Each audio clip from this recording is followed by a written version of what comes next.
എൻ്റെ പൊന്നളിയ, പഴയ കാലത്തെ നവോത്ഥാന നായകന്മാരും ജാതി വ്യവസ്ഥിതിക്കെതിരെ പോരാടിയവരും മതസൗഹാർദ്ദത്തിന് വേണ്ടി പ്രവർത്തിച്ചവരുമൊക്കെ മനസ്സിലാക്കാതെ പോയൊരു കാര്യമാണ് ഈ 2026 കാലഘട്ടത്തിൽ സോഷ്യൽ മീഡിയയിൽ കൂടെ കുറേ പേര് വരും എന്നുള്ളത് മാത്രം അവരറിഞ്ഞില്ല.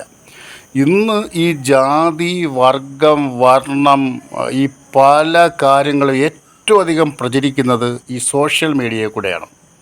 പലരും വിദ്യാഭ്യാസമുള്ളവരും വിദ്യാഭ്യാസം ഇല്ലാത്തവരുമൊക്കെ വന്ന് അവരുടെ അഭിപ്രായം പറഞ്ഞിങ്ങനെ ഇടുകയാണ്. ഇത് കേൾക്കുന്ന സാധാരണക്കാർ, പാവങ്ങൾ, കുറേ പേര് വിശ്വസിക്കും, കുറേ പേര് അത് മനസ്സിലാക്കും. ചിലർ ഇവർ പറയുന്നതാണ് സത്യമെന്ന് പറഞ്ഞുകൊണ്ട് മനസ്സിലാക്കിയിട്ട് അതിനെതിരെ പ്രതികരിക്കും.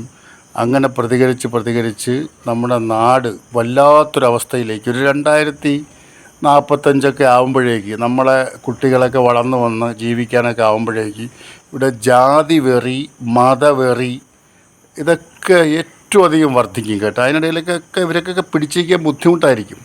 അതുകൊണ്ട് ഇന്നത്തെ പണ്ഡിതന്മാർ, ഇന്നത്തെ വിവരമുള്ളവർ, ഇന്നത്തെ ഭയങ്കര രാഷ്ട്രീയ വിചക്ഷണന്മാർ, പണ്ഡിതന്മാരൊക്കെ ഇതിനെക്കുറിച്ചും കൂടി ഒന്ന് ആലോചിക്കണം. നിങ്ങളുടെ അഭിപ്രായം പറയാൻ വേണ്ടിയിട്ടും പരസ്പരമുള്ള വിദ്വേഷം തീർക്കാൻ വേണ്ടിയിട്ടും കൂടെ ഈ സോഷ്യൽ മീഡിയ കൂടെ ഓരോന്ന് പറയും. ഇത് മനസ്സിൽ തറയ്ക്കുന്ന ഒരു സമൂഹമുണ്ട്. അവരെങ്ങനെ പ്രതികരിക്കും എന്നുള്ളതും കൂടി നിങ്ങളൊന്ന് ആലോചിക്കണം. സത്യം പറഞ്ഞു പോവുകയാണ്, വിഷമം കൊണ്ട് പറഞ്ഞു പോവുകയാണ്.